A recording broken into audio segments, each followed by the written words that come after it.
All right, I'm ready when you guys are.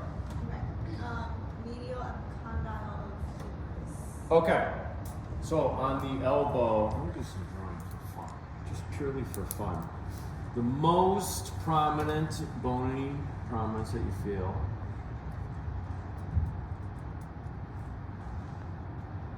Right there. Medial supracondyle line of humerus. Okay, so you can go above it and you're gonna feel the little ridge that's right there. I'm not gonna draw that one, it's right there. So there's the epicondyle, just work your way up.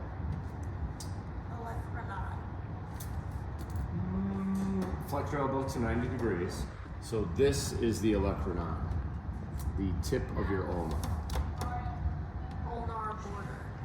Ulnar border, okay. So if we were to find the ulnar styloid process, that's right here, and we're feeling, what should we do it this way? This here. Boom, right there. So all of this right here is where my thumb is the ulnar border. Olecranon fossa. So the olecranon fossa is on the humerus. So here's the olecranon. The fossa is the indentation right there. Lateral epicondyle. Lateral epicondyle, sorry. I'm gonna mark this one, so we're gonna come back to it. Right there, most bony prominence on the lateral side. Lateral supracondyle line. Right above it. Radial head. Okay, from the epicondyle, you're gonna go down about 1 finger breadth to right there, and then I'm gonna pronate and supinate, and you will feel the head of the radius rotating or pivoting under your thumb. Ulnar nerve. On the medial side, you're gonna look for the medial epicondyle, the olecranon that's right there, and it's right in the middle. It is right in that groove. Pronator teres. Stay there.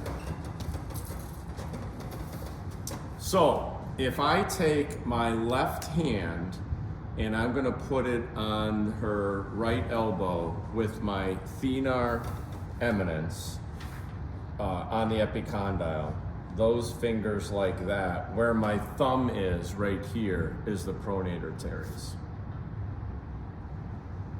Flexor carpi radialis. I'm gonna do it on myself just because it's easier. So, say it again, which one? Flexor carpi radialis. What's the ones after that? Palmaris longus. Okay, so I'm gonna do all of them right here. So same thing, thenar eminence on the epicondyle. So my thumb right here is pronator teres. My index finger is the flexor carpi radialis. My middle finger is the palmaris longus, where you can see right there. And my ring finger over here is the flexor carpi ulnaris. You can see it elevating right there. So those three. It's just easier to find on myself than on her. Medial collateral ligament. All right, also known as the ulnar collateral ligament, I would just find the medial epicondyle because that has the posterior and the anterior bone. Supracondylar lymph nodes. Right on the supracondylar line, right there. They go all the way up though, so you could actually find them all the way up into there. Olecranon bursa. So the bursa sac, you've got both between the skin and the underlying triceps tendon, as well as the tricep tendon deep to the bone. Triceps. Tricep. Pop your arm up. Tricep is right there. Brachioradialis.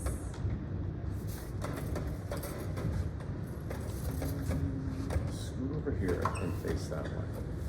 With your thumb up, put your fist underneath the table. Scoot back a little bit more. Then what I want you to do is like push up. See that muscle right there? That's it. That's your brachioradialis right here. Good party trivia, the only muscle in the body that goes from the distal end of one bone to the distal end of another. Bust that out this weekend.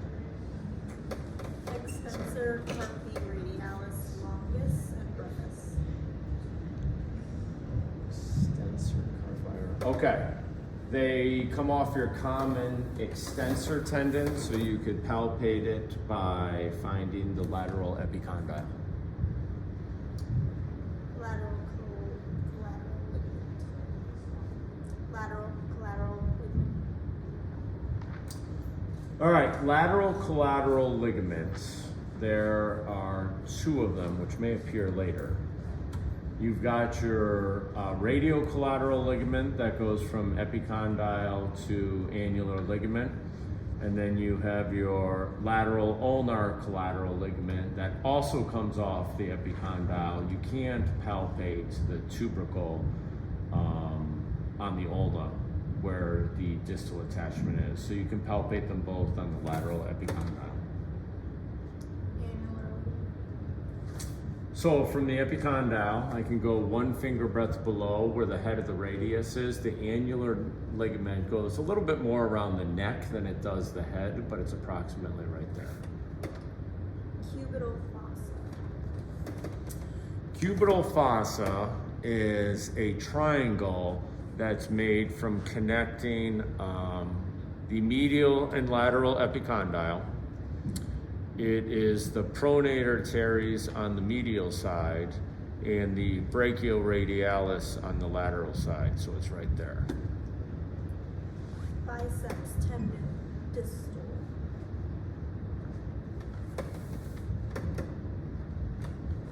Flex to 90.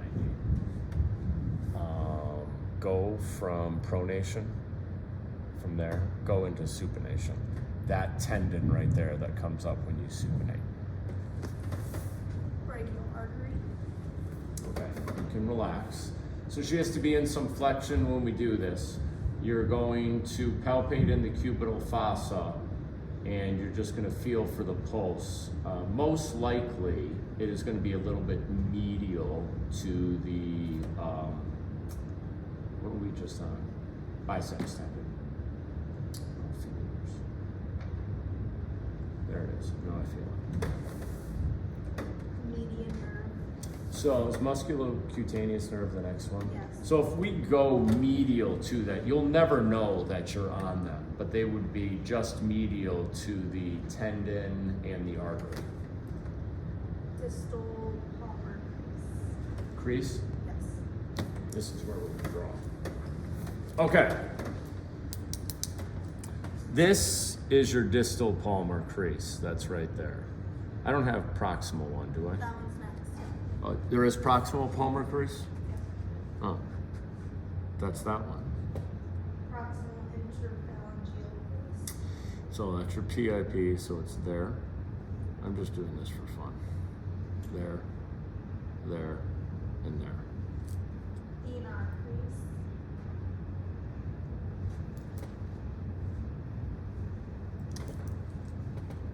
My eyes are so bad. Hang on a second.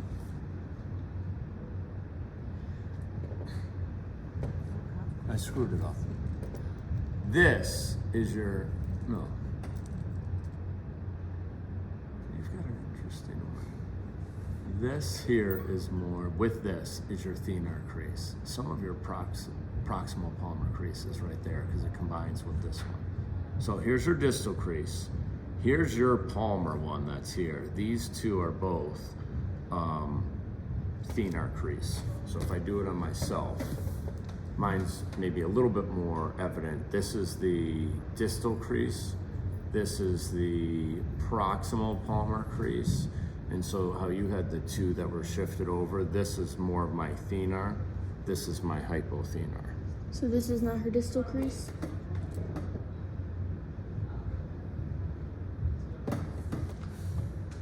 Yeah, it is. God, I'm blind. I'm sorry about that. Yep. So let's do it this way. We change colors. There we go. All right, we're gonna redo those. Now I just put it on my face. Here's your distal. Right there. This is your proximal. That's right there. So the surgical no man's land connects these two. Right there, so that's the proximal border to it. This is your thenar crease. Yeah, Yours is interesting. I'm gonna say, give me this one. It's not that. Yeah, but I think it wants to go there, but it doesn't. That's it. Oh. Yeah, that's your hypothenar one right there. Sometimes you get extras, see? Like I've got an extra one right there. Like that's distal, that's proximal. That there is hypo, that's right there, and there's an extra one.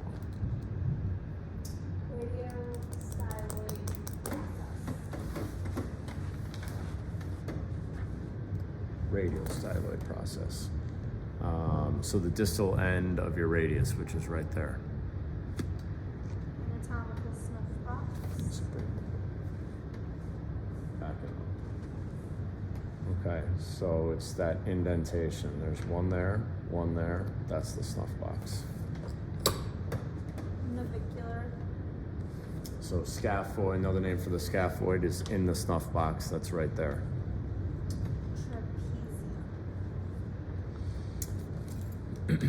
Okay, so here's the scaphoid. The next carpal bone distal to it is trapezium. So what I like to do is go distal to it, and then I want you to just extend your thumb back. There's a little gap, that little gap that's right there. That gap is between the first metacarpal and the trapezium. So right now I'm on the trapezium, and that is the scaphoid. Lister's tubercle. This little bump on the radius right there. Capitate. I think it's about capitate. Okay, so if I have Lister's tubercle and I have third metacarpal that's right here, and I draw an imaginary line between the two, the first bone that I come in contact is going to be the lunate, and it actually feels like a depression. The next one, and it's deep there as well, is going to be the capitate. So, Lister's tubercle, lunate, capitate. When she flexes a little bit, that's going to make the capitate and the lunate elevate a little bit. But the capitate is the one that's more distal, right before I get to the third metacarpal. That one's a little bit easier because it's very prominent, and you can see it right there.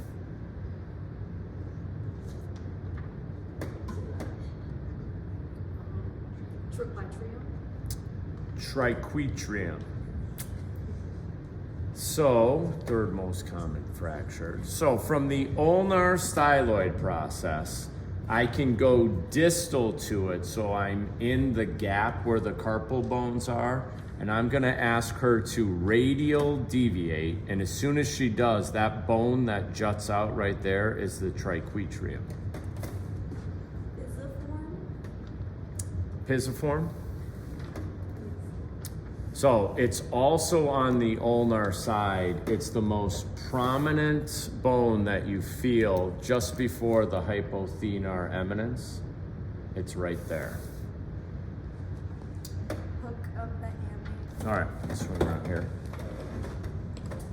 So if I take the IP crease of my thumb, actually I'll do it on this one, it's easier, and I put that directly over the pisiform, and now I rock my thumb towards the webbing between the thumb and the first finger. Directly under my thumbnail is going to be the hook of hamate. So there's pisiform. That right there is the hook of hamate. Is tunnel of Guyot the next one? Metacarpals. Oh, never mind. Metacarpals? All right, you got 5 of them. 1, 2, 3, 4, 5. Metacarpal phalangeal joints. 1, 2, 3, 4, 5. Phalanges. You have the proximal, middle, and distal of your 5th, 4th, 3rd, 2nd. And on your first, you only have a proximal phalange and a distal phalange. Abductor pollicis longus, tunnel 1. Is the next one Extensor. pollicis longus? Brevis. Extensor pollicis brevis, yep. Okay, so she is going to abduct her thumb. And so this tendon that you see right in here, it looks like one tendon, but that's actually two. That's the apple, which is abductor pollicis longus, and extra peanut butter, extensor pollicis brevis. So that's tunnel 1. Extensor carpi radialis longus, tunnel 2. Okay, so if I find Lister's tubercle, that is right there, and I go just medial to it, extensor carpi radialis longus, you said? So what that tendon does is extends the wrist and radial deviates it. So bring it up and towards the radial side. When she does that, so you can relax again, I feel movement just to the radial side of Lister's tubercle. So tunnel 2 is right there. Extensor carpi radialis brevis. Extensor. Brevis. That's also tunnel 2, right? Yes. Okay. So yes. So longus and brevis you can find the same way. It's in that tunnel that's just radial to it. Extensor pollicis longus, tunnel 3. All right. This is the ulnar border of the anatomical snuff box. So abduct. Now extend a little bit. Not quite as prominent, but you can see it right there. What that's doing is it's coming up here to Lister's tubercle, and then it takes a 45-degree turn. So your anatomical snuff box right here is bordering tunnels 1 and tunnels 3. Extensor digitorum communis, tunnel 4. Okay, so that's all for your tunnel 4? Yeah, and then extensor indicus. Isn't that also tunnel 4? Yes, those two. Okay. So that is going to be ulnar as well to Lister's tubercle, but I'm going to move over from tunnel 3. The easier way to find it is just to go ahead and, say the two tendons that I'm doing again. Extensor digitorum Communis. communis and extensor indicus. Okay, the indicis is the extends your pointer finger. So just go ahead and lift it right up off the table. Do it again.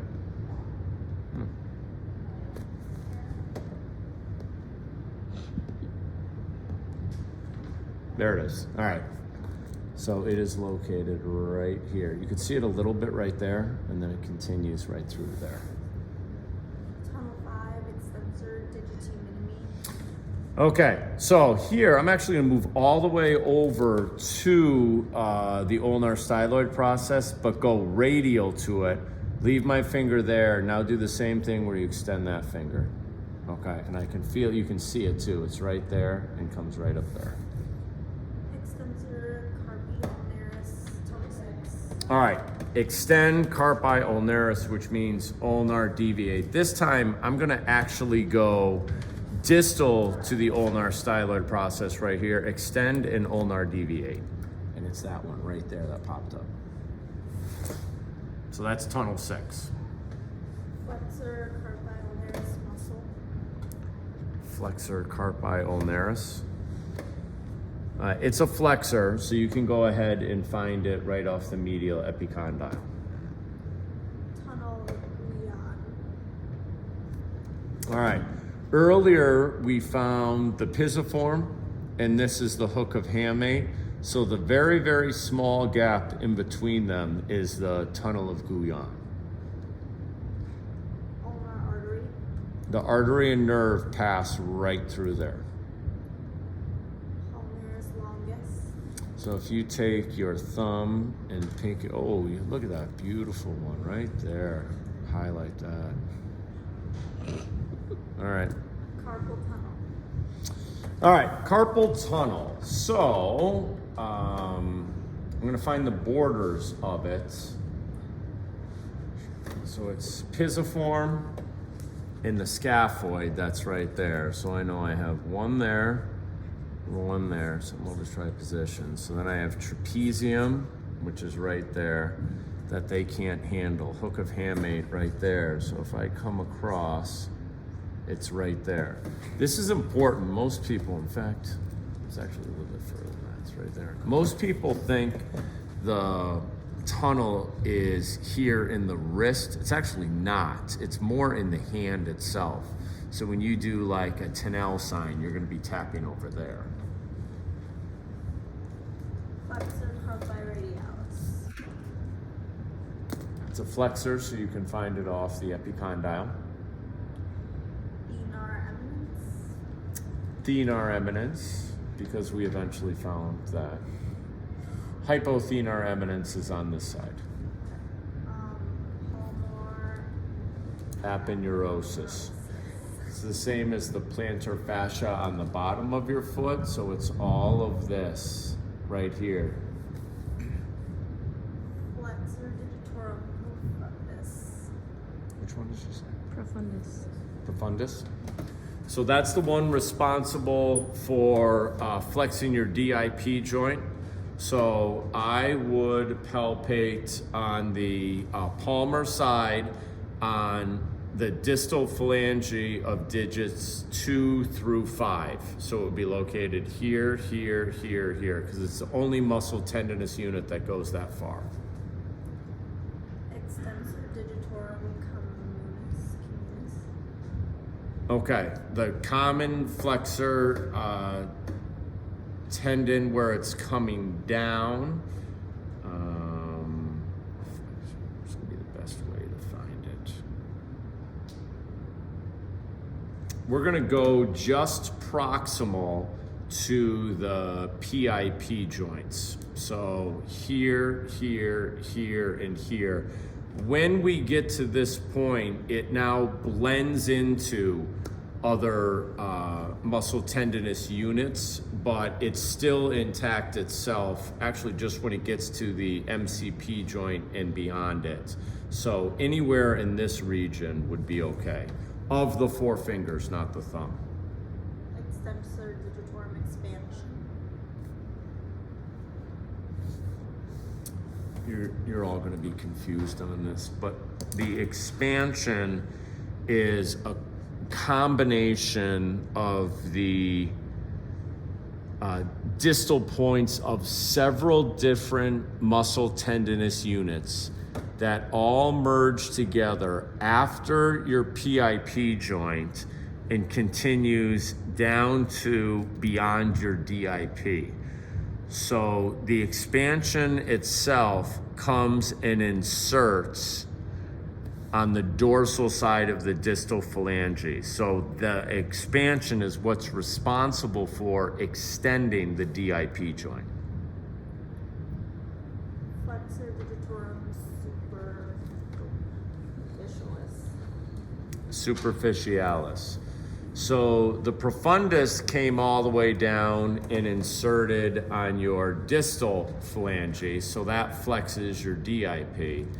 The superficialis comes down and inserts on your middle phalange, so that flexes your PIP joint. Flexor pollicis longus. All right, pollicis is thumb, longus means it comes to the end, so that comes all the way down and inserts on the palmar side of your distal phalange of your thumb because it flexes the DIP joint. Lateral ulnar collateral ligament. That comes off the lateral epicondyle. Pronator quadratus.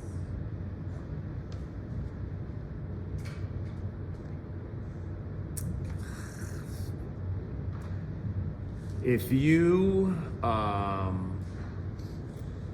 at the midpoint of the forearm, if you identify in between the radius and the ulna, you'll find the quadratus, and it fills the space in between the ulna and the radius.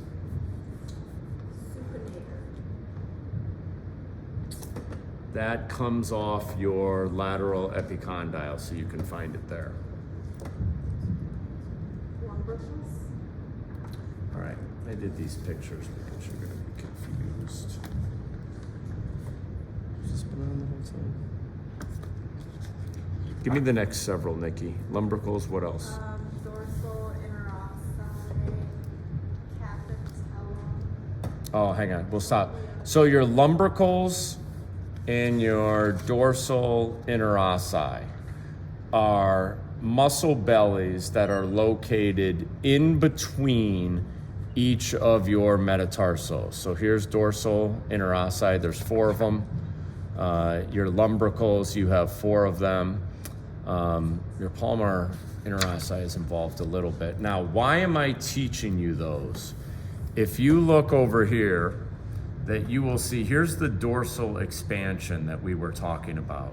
So you are looking at the finger. So here's some of the muscles we just talked about. Dorsal interossi, which is number 4.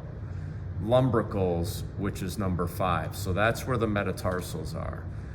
All of these right here come together and blend into the extensor expansion. So this is what I just drew on Emily.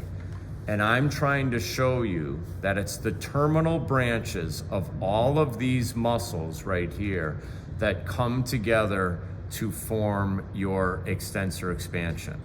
When whoever is giving the presentation on mallet finger is going to keep talking about the avulsion off the distal phalange, and they're not going to find what muscle tendinous unit that is. You'll find it on page 59. You'll have to explain all of this with this visual. Capitellum was next? Yes. Let's do it this way. I lied.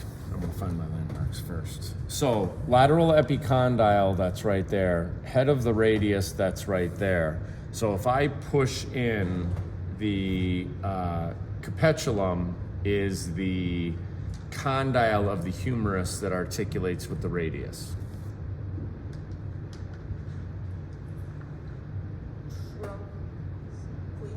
Trochlea. So the trochlea is where, here's the olecranon, so that's the ulna. Here is my medial epicondyle. So right in there is the medial condyle of the humerus. That's the trochlea that articulates with the ulna. Triangular fibrocartilage complex. All right. Your radial, I'm gonna do it this way. Your radial carpal joint is a combination of your radius, your scaphoid, and your lunate. That's right here. This is the joint. Your ulna does not make any communication or articulation with your carpal bones. There is a gap or a space just after the ulnar styloid process. This space is buffered by the TFCC. So it's the little gap. It's like a meniscus in there. We're done? Yeah. Let's see more.